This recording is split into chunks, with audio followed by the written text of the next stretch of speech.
Oke, kita lanjutkan community involvement yang tadi terputus karena sudah 10 menit. Community involvement ini juga adalah keterlibatan tugas sehari-hari PR ya. Kita bisa mendekatkan diri kepada masyarakat agar mereka justru dengan kita mungkin dibilang sebagai pencitraan juga merupakan bagian penting agar produk yang kita miliki menjadi jauh lebih efektif, lebih sempurna lagi. Itu ya untuk community involvement. Karena dengan kita informasikan ke masyarakat secara tidak langsung, mereka akan bisa memberikan informasi dari mulut mereka atau dari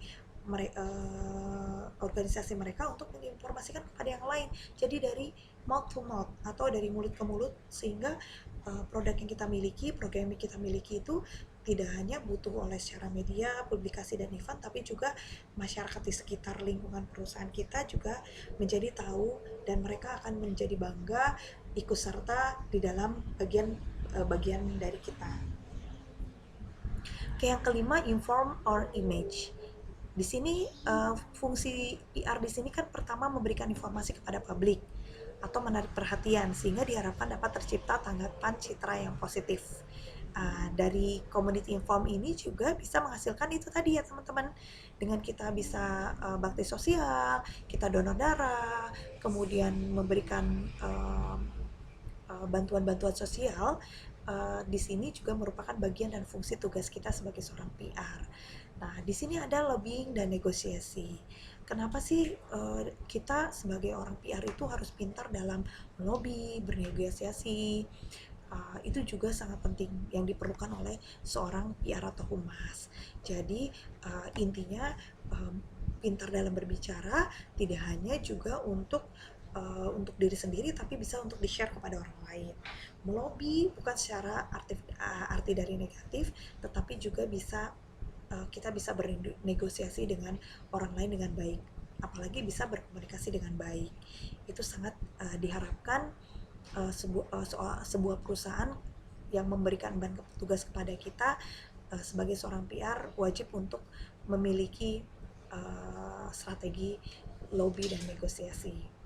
Kemudian yang terakhir, social responsibility juga sangat penting, yang sama dengan community involved.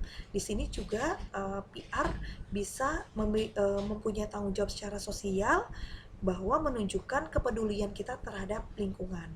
Hal ini juga secara tidak langsung bisa mengangkat citra perusahaan ya teman-teman ya. Jadi banyak yang bisa kita lakukan untuk membuat strategi suatu program atau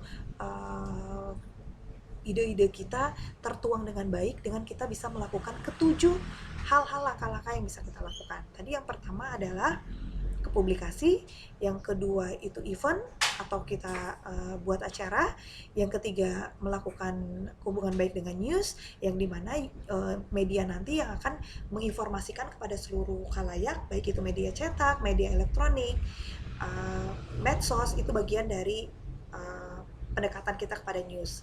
Kemudian tadi yang keempat community info, yang kelima itu inform on image, kita punya meningkatkan citra baik, lobbying dan negosiasi, dan yang terakhir social responsibility.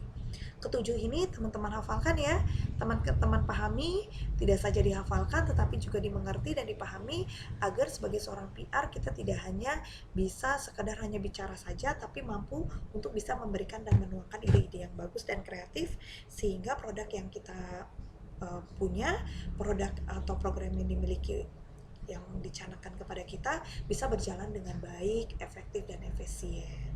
Seperti itu ya teman-teman. Oke, untuk pertemuan pertama ini kita selesaikan di sini karena kalau misalnya terlalu lama juga teman-teman nanti akan bosan ya. Kita lanjutkan untuk sesi berikutnya yaitu tentang sasaran kegiatan PR gitu. Tidak jauh berbeda dengan penjelasan yang tadi, kita akan lebih menguatkan lagi untuk materi kita di sesi berikutnya.